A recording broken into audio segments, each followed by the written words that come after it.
Hello everybody, in this video I want to talk about virtual reality.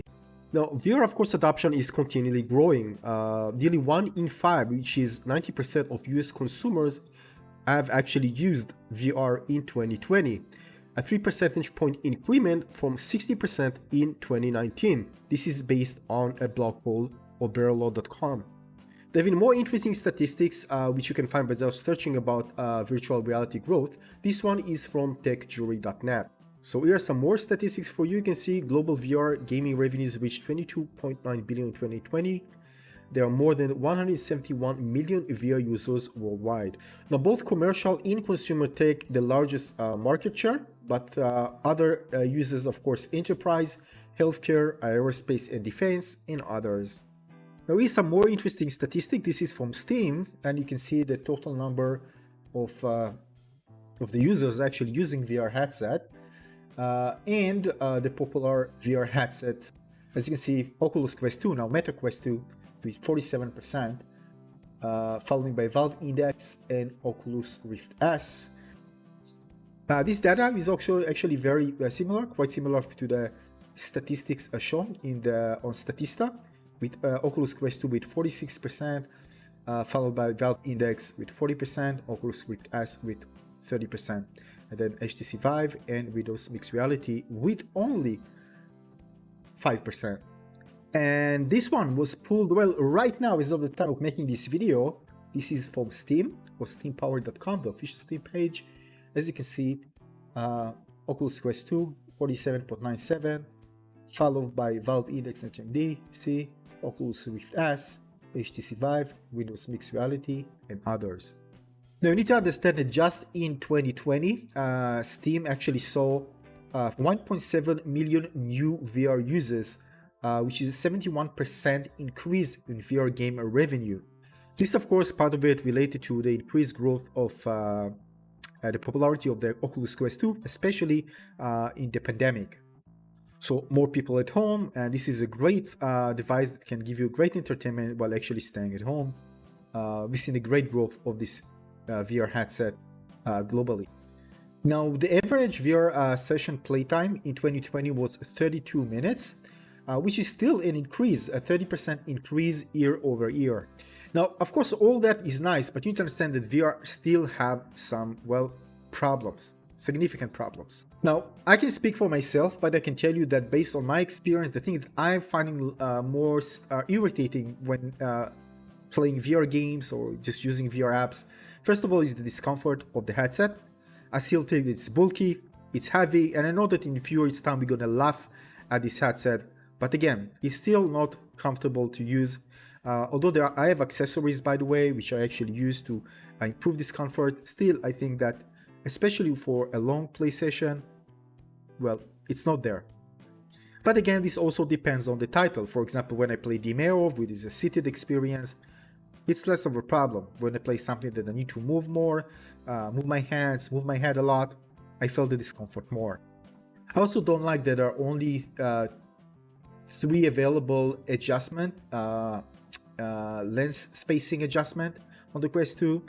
None of them are actually perfect for me, but again, one of them I just get used to. But again, more freedom to actually adjust perfectly for the distance of my eyes, of course, would be much better and result in a sharper, more consistent viewing experience.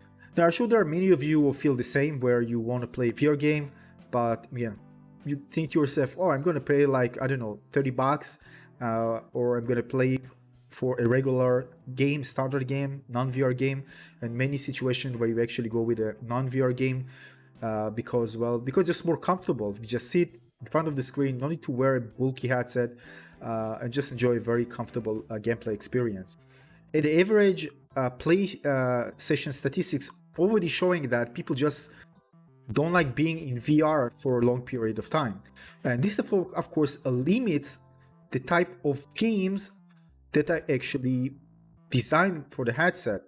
Because if players are usually kind of find themselves staying in VR for about 30 minutes on average, you're probably going to design as a developer a game that would fit this type of average. So you won't create a game where people just playing for a very, very long period of time, like maybe 2 or 3 hours. By the way, the same thing goes to augmented reality. For example, in augmented reality with mobile phones, for example, you don't want the users to hold the device upwards for a long period of time because this can lead to hand fatigue.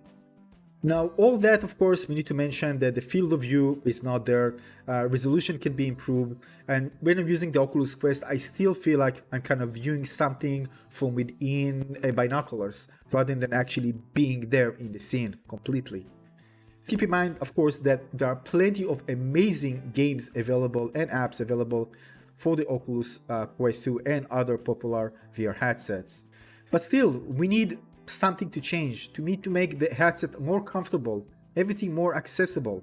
So I can just, if I want to play VR game, I can just wear something that is light as glasses and just be there in the world and I can stay hours in. I mean, I don't mind. I mean, playing seated, wearing a headset, and instead of seeing the world, seeing the virtual world and just be immersed with the experience. But right now, wearing the headset, the Oculus Quest 2 in this case, for a long period of time is not something that I enjoy doing. But of course, it doesn't take a lot for this to improve, and we can see some big improvements coming soon to the current popular VR headsets and also hopefully Apple VR headset, which I hope we're going to take things to the next level. Now, it's worth mentioning that there are VR headsets that deliver much better experience than the Oculus Quest, that have very wide field of view, much higher resolution, but those ones, at least for consumer perspective, are very expensive. Now, it's also worth mentioning that platforms like SideQuest enable both developers to release pre-release games and see how it actually received by the community. And also, when it comes to users, they can browse through hundreds and hundreds of games. Many of them are actually free or demo you can try. So you don't really have to spend a lot of money to just try different type of VR experiences. And then you can actually decide which one is you like better and which one you don't. Actually, that's what I did, by the way, most of the time when I start playing, because some of the games that I tried, I actually realized that there's so much fun in VR, which if it was something that is more like standard game, I probably wouldn't play it. But when I played it in VR, it was a completely different experience. And of course, expected. Now, one thing interesting, and it's actually kind of funny, but if you look, for example, at the virtual reality titles on Steam, and you can see the most popular ones, you can still see games that are so old, like Beat Saber, right? Always at the top. Half-Life Alyx, well, no surprise. Boneworks, Pablo VR, many games. You see much less iteration when it comes to VR titles compared to standard. Of course, there are many standard games, but it just shows you that there are many games that actually succeeded and designed well and always kind of stuck there at the top, whether there's not much of other titles that are super popular that are actually replacing them. It actually shows you that once you're able to deliver a great VR experience, it will live for a pretty long time. Beat Saber, of course, is one of the best examples. But it's very hard to create something that really beats the top ones. I mean, I'm sure many VR developers try that, but as you can see here, I'm checking, by the way, the top sellers on Steam very frequently, and I barely see any change there. I think we are not far, even just one generation, for VR to actually be much more comfortable to use, with great field of view, higher resolution, and of course faster processing power, so we can actually play games. Because again, the computing power of the headset, especially the Oculus Quest 2, actually it's like the Switch.